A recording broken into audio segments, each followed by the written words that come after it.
Losses in the Russian army are reaching catastrophic levels. No measures are being taken to prevent this. This only increases the dissatisfaction of the soldiers with the generals.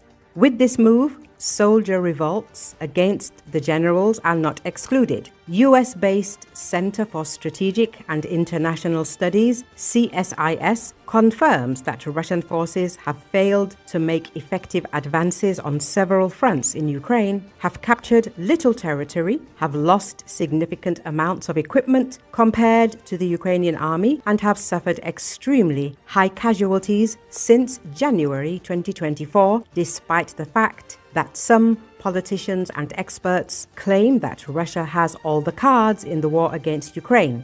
The available data shows that its armed forces are demonstrating relatively weak results on the battlefield, says the analytical report. The report was authored by military strategy experts Seth Jones and Riley McCabe. They predict that in the summer of 2025, Russia will cross a startling and terrible threshold, the 1 million casualty mark. This shows Putin's complete disregard for the lives of his military. For comparison, Russia has lost 5 times more soldiers in Ukraine than in all wars since World War II until 2022. The number of deaths in just over 3 years of war in Ukraine is 15 times greater than the USSR's losses in 10 years of war in Afghanistan and 10 times greater than the losses in the 2 wars in Chechnya, the article says.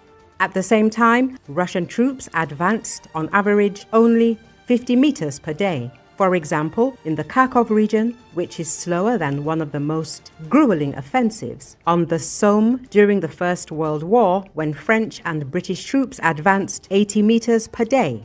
Russia has captured only about 5,000 square kilometers of territory since January 2024, less than 1% of Ukraine's territory, and these gains are limited primarily to the Donetsk, Luhansk, and Kharkiv regions. Such meager gains are particularly striking compared to the 120,000 square kilometers gained in the first 5 weeks of the war and Ukraine's counteroffensive in spring 2022, which liberated about 50,000 square kilometers, the report says. In addition, Russia has suffered significant losses in equipment on land, in the air, and at sea.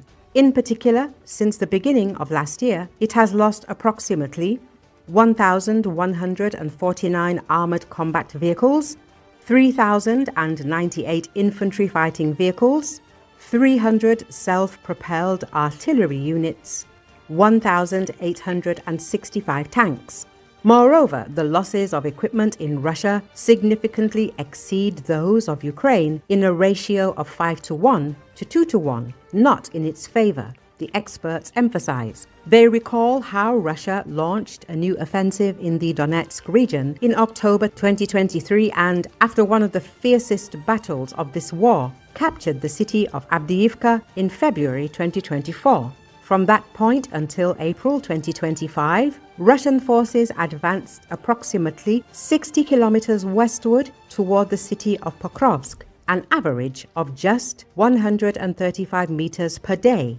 In the Kharkiv region in November 2024, Russian occupiers began an offensive in the area of the city of Kupiansk, crossed the Oskol River, and advanced west, trying to encircle the city. Over the next 5 months, they advanced about 8 kilometers at their furthest point. That's only 50 meters per day on average. In other areas of the front, Russia has made almost no progress since January 2024. The American analysts note